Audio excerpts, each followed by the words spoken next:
അടുത്തതായി എങ്ങനെയാണ് solar system develop ചെയ്തത്? സോ യൂണിവേഴ്സ് ഫോം ചെയ്ത് അല്ലെങ്കിൽ ഒറിജിനേറ്റ് ചെയ്തത് ഒരു തെർമോ ന്യൂക്ലിയർ എക്സ്പ്ലോഷൻ വഴിയാണ്. ബിഗ് ബാങ് തിയറി അത് എക്സ്പ്ലെയിൻ ചെയ്തിരുന്നു. ആ തെർമോ ന്യൂക്ലിയർ എക്സ്പ്ലോഷൻ നടന്നത് ഹൈലി കോൺസെൻട്രേറ്റഡ് ആയിട്ടുള്ള ഒരു കോസ്മിക് മെറ്റീരിയലായിരുന്നു. ഒരു ചുട്ടുപഴുത്ത ഒരു കോസ്മിക് മെറ്റീരിയലിൽ നിന്നാണ് എക്സ്പാൻഡ് ചെയ്ത് നമ്മുടെ യൂണിവേഴ്സ് ഫോം ചെയ്തത്. എന്നാൽ സോളാർ സിസ്റ്റം ഡെവലപ്പ് ചെയ്തത് അതുപോലെ ഉള്ളൊരിതല്ല. ഒരു തണുത്ത ഒരു കോസ്മിക് മെറ്റീരിയലിൽ നിന്നാണ് സോളാർ സിസ്റ്റം ഡെവലപ്പ് ചെയ്തത്. സോ സോളാർ സിസ്റ്റം ഇതുപോലെ തന്നെ ഡെവലപ്പ് ചെയ്ത് അല്ലെങ്കിൽ ഫോം ചെയ്തത് ഒറിജിനേറ്റ് ചെയ്ത് ഗ്രാവിറ്റേഷണൽ കണ്ടൻസേഷൻ പ്രകാരമാണ്. സോ ഗ്രാവിറ്റേഷണൽ കണ്ടൻസേഷൻ പ്രകാരം അതെവിടെയാണ്? Cold cosmic cloud of dust and gas. തണുത്ത ഒരു കോസ്മിക് മെറ്റീരിയലാണ്. Cosmic material of cloud of dust and gas. Cloud ഡസ്റ്റിൻ്റെയും ഗ്യാസിൻ്റെയും ക്ലൗഡോട് കൂടിയ ഒരു കോസ്മിക് മെറ്റീരിയൽ, അത് തണുത്ത കോസ്മിക് മെറ്റീരിയലാണ്. ഗ്രാവിറ്റേഷണൽ കണ്ടൻസേഷൻ പ്രകാരമാണ് സോളാർ സിസ്റ്റം ഡെവലപ്പ് ചെയ്തത്. ആ cold cosmic cloud of dust and ഗ്യാസിനെ വിളിക്കുന്ന പേരാണ് നെബ്യൂള. സോ നെബ്യൂള എന്ന് പറഞ്ഞാൽ ഒരു കോൾഡ് കോസ്മിക് മെറ്റീരിയലാണ്. അതിൽ ഡസ്റ്റ് ആൻഡ് ഗ്യാസ് ഉണ്ട്. അതായത് ഡസ്റ്റ് ആൻഡ് ഗ്യാസിൻ്റെ ക്ലൗഡുകളുണ്ട്. So cloud of dust and gas അടങ്ങിയ ഒരു തണുത്ത കോസ്മിക് മെറ്റീരിയലാണ് നെബ്യൂള. ആ നെബ്യൂളയിൽ ഗ്രാവിറ്റേഷണൽ കൺട്രാക്ഷൻ അതുപോലെ കണ്ടൻസേഷൻ വഴിയാണ് സോളാർ സിസ്റ്റം ഡെവലപ്പ് ചെയ്തത്. സോ നെബ്യൂള ഈ പറഞ്ഞ തണുത്ത cloud of dust and gas അടങ്ങിയ ആ കോസ്മിക് മെറ്റീരിയലായ നെബ്യൂള ഗ്രാവിറ്റേഷൻ പ്രകാരം, സോ അണ്ടർ ദ ഗ്രാവിറ്റി അവരെന്ത് ചെയ്തു? ഈ നെബ്യൂള കൊളാപ്സ് ചെയ്യാൻ തുടങ്ങി. കൊളാപ്സ്ഡ് ആയി കഴിഞ്ഞിട്ട് അവർ ഫ്ലാറ്റൻഡ് സ്പിന്നിങ് ഡിസ്കായി മാറി. സോ ഈ നെബ്യൂള ഗ്രാവിറ്റിയുടെ ഇത് കാരണം അണ്ടർ ഗ്രാവിറ്റി എന്ത് ചെയ്തു? ഗ്രാവിറ്റേഷണൽ ഫോഴ്സ് കാരണം ഫ്ലാറ്റൻഡ് സ്പിന്നിങ് ഡിസ്കായിട്ട് മാറി. ഒരു പരന്ന സ്പിന്നിങ് ഡിസ്ക് പോലെ, disc of atoms and particles. ആറ്റംസും പാർട്ടിക്കിൾസും അടങ്ങിയ ഒരു സ്പിന്നിങ് ഡിസ്ക്, ഫ്ലാറ്റൻഡ് ആയിട്ടുള്ള പരന്ന ഒരു സ്പിന്നിങ് ഡിസ്ക് പോലെ ഈ പറഞ്ഞ നെബ്യൂള എന്തായി? കൊളാപ്സ് ചെയ്ത്, ഗ്രാവിറ്റേഷണൽ ഫോഴ്സ് പ്രകാരം കൊളാപ്സ് ചെയ്ത് അതൊരു ഫ്ലാറ്റൻഡ് സ്പിന്നിങ് ഡിസ്ക് ആയിട്ട് മാറി. അതിൽ ആറ്റംസ് ആൻഡ് പാർട്ടിക്കിൾസ് ആയിരുന്നു ആ ഡിസ്കിലുണ്ടായിരുന്നത്. പിന്നീട് ഈ സ്പിന്നിങ് ബൾക്ക് ഓഫ് മാസ്, ഈ സ്പിന്നിങ്ങിൽ അതിൽ ബൾക്ക് ഓഫ് മാസ്, ഏറ്റവും ബൾക്കായിട്ടുള്ള മാസ് കോൺസെൻട്രേറ്റഡ് നിയർ സെൻറ്റർ. ഈ സ്പിൻ ചെയ്ത ഡിസ്കിൽ ഏറ്റവും ബൾക്കായിട്ടുള്ളത് സെൻറ്ററിൽ കോൺസെൻട്രേറ്റഡ് ആയി മാറി. ആൻഡ് ഫ്ലാറ്റൻഡ് ഡിസ്ക്, ആ ഫ്ലാറ്റൻ ചെയ്ത ആ ഡിസ്ക് എന്ത് ചെയ്തു? പുറമേയുള്ള ഡിസ്കുകൾ സ്പ്ലിറ്റ് ചെയ്ത് ഡിഫറെൻറ്റ് വേൾസുകൾ, ലെയറുകളായിട്ട് എതളുകൾ പോലെയായി മാറി. Different split into number of whirling masses of smaller clouds. ഈ പുറത്തുള്ള ആ വേർളിംഗ് മാസസ് ഒക്കെ ക്ലൗഡുകളായിട്ട്, അല്ലെങ്കിൽ നമ്മുടെ ആറ്റം ഡസ്റ്റ് ഗ്രെയിൻസ് ഒക്കെ ക്ലൗഡുകളായിട്ട് മാറി. ഇനി സെൻറ്ററിലുള്ള ആ ബൾക്ക് മാസ്, സ്പിന്നിങ് ഡിസ്കിൽ സെൻറ്ററിലുള്ള ബൾക്ക് കോൺസെൻട്രേറ്റഡ് ആയിട്ടുള്ള മാസ് എന്ത് ചെയ്തു? ചൂടാവാൻ തുടങ്ങി. സെൻറ്റർ റീജിയൻ ഹീറ്റഡ് ആവാൻ തുടങ്ങി.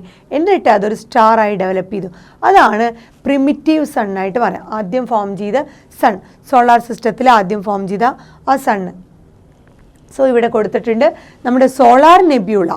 അതാണ് നമ്മൾ കോസ്മിക് ആയിട്ടുള്ള കോൾഡ് ആയിട്ടുള്ള കോസ്മിക് മെറ്റീരിയൽ കണ്ടെയ്ൻ എന്തായിരുന്നു? Cloud of dust and gas. ഡസ്റ്റും ഗ്യാസും അടങ്ങിയ ഒരു കോൾഡ് കോസ്മിക് മെറ്റീരിയലാണ് സോളാർ നെബ്യൂള. ആ സോളാർ നെബ്യൂള ഗ്രാവിറ്റേഷണൽ ഫോഴ്സ് പ്രകാരം അത് എന്ത് ചെയ്തു? കണ്ടൻസ് ചെയ്യാൻ തുടങ്ങി. ആ നെബ്യൂള കണ്ടൻസേഷൻ വഴി എന്തായി? അതൊരു സ്പിന്നിങ്, ഫ്ലാറ്റൻഡ് സ്പിന്നിങ് ഡിസ്ക് പോലെ ഫോം ചെയ്തു. അതൊന്നും കൂടി പരക്കാൻ തുടങ്ങി. സ്പിൻ ചെയ്ത് അതെന്ത് ചെയ്തു? ഒരു സ്പിന്നിങ്ങോടുകൂടി അത് ഫ്ലാറ്റൻഡ് സ്ട്രക്ചറായി മാറാൻ തുടങ്ങി. സ്പിന്നിങ് ഡിസ്ക് പോലത്തെ സ്ട്രക്ചർ. എന്നിട്ട് ആ സ്ട്രക്ചറിൽ ഈ പറഞ്ഞ ബൾക്ക് മാസ്, ആ സ്പിന്നിങ് ഡിസ്കിൽ ബൾക്ക് മാസ് സെൻറ്ററിൽ, അതാണ് ഗേഷ്യസ് ഡിസ്ക് എന്ന് പറയുന്നത്. സോ സെൻറ്ററിൽ ഉള്ള ആ ബൾക്ക് മാസ് ഹീറ്റഡ് ആവാൻ തുടങ്ങി. എന്നിട്ടത് സണ്ണായി ഡെവലപ്പ് ചെയ്യും, പ്രിമിറ്റീവ് സൺ. പിന്നീട് അതിൻ്റെ ചുറ്റുമുള്ളത് എന്തായിരുന്നു?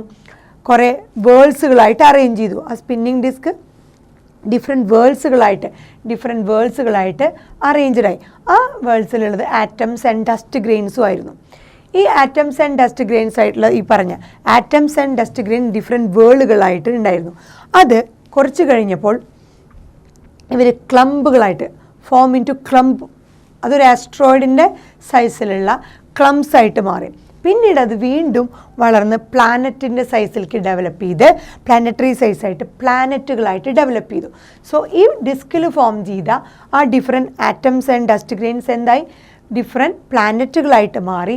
സെൻറ്ററിലുള്ള ആ ഒരു ബൾക്ക് മാസ് എന്ത് ചെയ്തു ഹീറ്റ് ചെയ്ത് സണ്ണായി ഡെവലപ്പ് ചെയ്തു. ഹീറ്റഡ് ആയിട്ട് സെൻട്രൽ ഗേഷ്യസ് ഡിസ്ക് സണ്ണായി ഡെവലപ്പ് ചെയ്തു.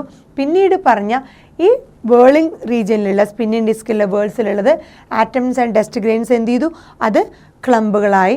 പിന്നെ അതൊരു പ്ലാനറ്റിൻ്റെ സൈസിലേക്ക് ഡെവലപ്പ് ചെയ്ത് ഡിഫറെൻറ്റ് പ്ലാനറ്റുകൾ Mercury, Venus, Earth, Jupiter, Mars, Neptune, Pluto ഇങ്ങനെ ഡിഫറെൻറ്റ് പ്ലാനറ്റുകളായിട്ട് അത് ഡെവലപ്പ് ചെയ്യുകയും ചെയ്തു.